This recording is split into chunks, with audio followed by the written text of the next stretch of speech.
So today I quickly want to tell you two stories. The one is about this monkey brain fruit, what it looks like inside, how you can eat it, and the different types you get around the southern part of Africa. And the other story is just some childhood story that I want to tell you. It's got nothing to do with permaculture, just some me making some stupid mistakes and inflicting pain on myself. And yeah, stick around, it's going to be worth your while. So this one is Strychnos coccolloida. There's two other ones, Strychnos madagascarines and then Strychnos spinosa. Now the Strychnos comes from the Greek word, I think, for strychnine, or the root word is poison. And so they say these seeds contain poison, but I've actually been eating them my whole life. And I know a family of this tree is the commercial tree that they harvest strychnine from, poison. So there's one that looks like this, inside very dark and brown. Then there's one that looks like butter, thick kernels like this. And then there's one that looks almost like watermelon seeds. So I'm quickly going to open it, show you what it looks like inside. Okay, so you open it with a little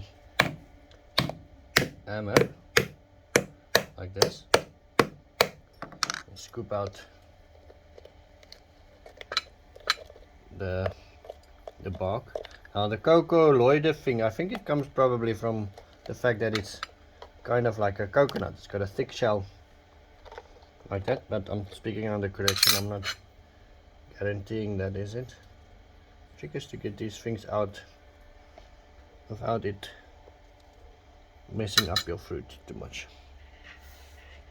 Right, so now there's one more there. Yeah, push it further back. So this is what it looks like. I hope you can see. Looks like a real monkey brain. Let's scratch these things out.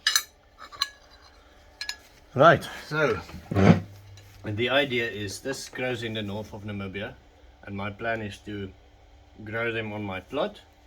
But in order for me to do that, I have to have some seeds. Now, the clever people, the scientists, don't actually know how these things propagate in nature. Nobody has done it successfully, so that's where I come in. They believe it's either through a small rodent, which in this case would be somebody like me, or it passed through the tracks of a small mammal, and that's how the seeds go. So small mammal, I'll have to use my children for that, but I'm gonna try to do the all rodent thing. So this is what the seed looks like when you get it. And so here in Otjavarongo, the ladies from the north come and they sell them next to the street, and that's about roughly calculated about 15 US cents for one fruit like this. And then you put them in the fridge and you eat them like that. Now while I'm telling you the story, I'm gonna spit out the seeds, or take out the seeds. I'm gonna dry them. I'm sorry, that one I actually swallowed. I'm gonna dry them. So that's maybe the small mammal passing the seed thing. I'm not gonna do that. I'm not there yet. I'm gonna try to dry them first.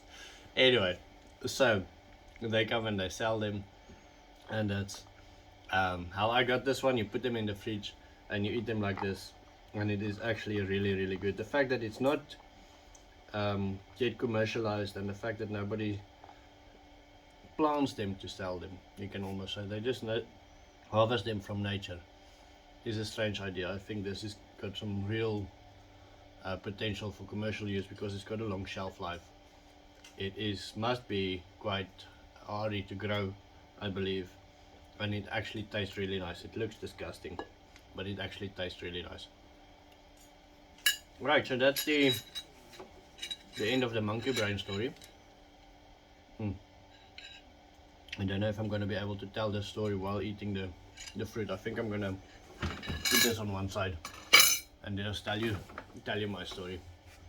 So I think the second part of the story is, you know, I grew up on the eastern side of Pretoria in the Magalies Mountains, quite a a rocky mountain that runs through Pretoria from the north to the east, like from the north all the way on the northern side of Pretoria to quite far into the east of Pretoria. So we grew up on the eastern side, sort of where the Magalies Mountains would stop. And there was, because it was mountains and rocky, people couldn't really plant fruit trees and crops and things like that. And there was a little plant about yay size. We called it gifblaar, poison leaf, and as soon as the rain would come, it would spring up everywhere, and it would cause liver damage to livestock, sheep and cattle and so on, and they would just die. So we were 6 children. My father had a woodworking factory there, and so one day he bought a horse from a truck that was on its way to slaughter for less than $50 in today's money. And he bought the horse, and my brother started riding it, and before long, horses don't eat the poison. Horses belongs between the rocks of this specific breed, the boerperd, which is a breed that was bred by my people to fight the English during our war against the English, the boerperd. And so we bred these horses. We started with one, and before we knew it, there was 140 of them. So I grew up on a horse farm, and we could get the land around us for cheap. Our farm was very small, but we could get the land around us for next to nothing, because people would just like the land to be grazed away so that the veld fires don't burn everything off. And so with all of these horses, there were quite a lot of young green ones, young wild horses that we would have to train and get them ready to be sold. And so I was the lucky winner of that, me and my brother. And so on one of these horses, one day we went to go and visit some of our friends about 10 kilometers away. We were about 5 or 6 children, all between the ages of 10 and 14. I was I would say about 12 at that stage. And we were riding to go visit our friends. We would go there during the day, and then at night come back, and then tomorrow morning the same thing, tie the horses up there in the stables, feed them, and then we spend the day with our friends, and then that afternoon we would go back, and that's how we would spend our weekends. And so I was riding this green horse, and the other children were riding with me. And so we would come down the mountain, and in Afrikaans we call it a neck, like this, where two mountains sort of come together, and then there's a road coming through it. And so we came down this hill to this road, tar road, and we could hear this truck come up.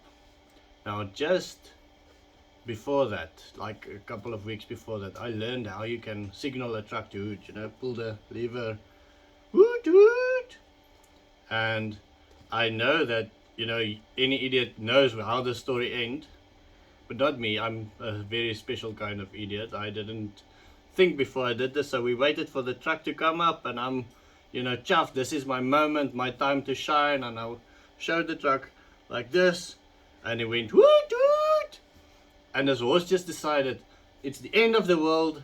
I'm gonna meet my maker, and if I'm gonna meet my maker, I'm gonna do it alone. So he sort of did the back step, side step thing, did a couple of bucks, and without taking my feelings into account, left me there between the rocks, and he went home.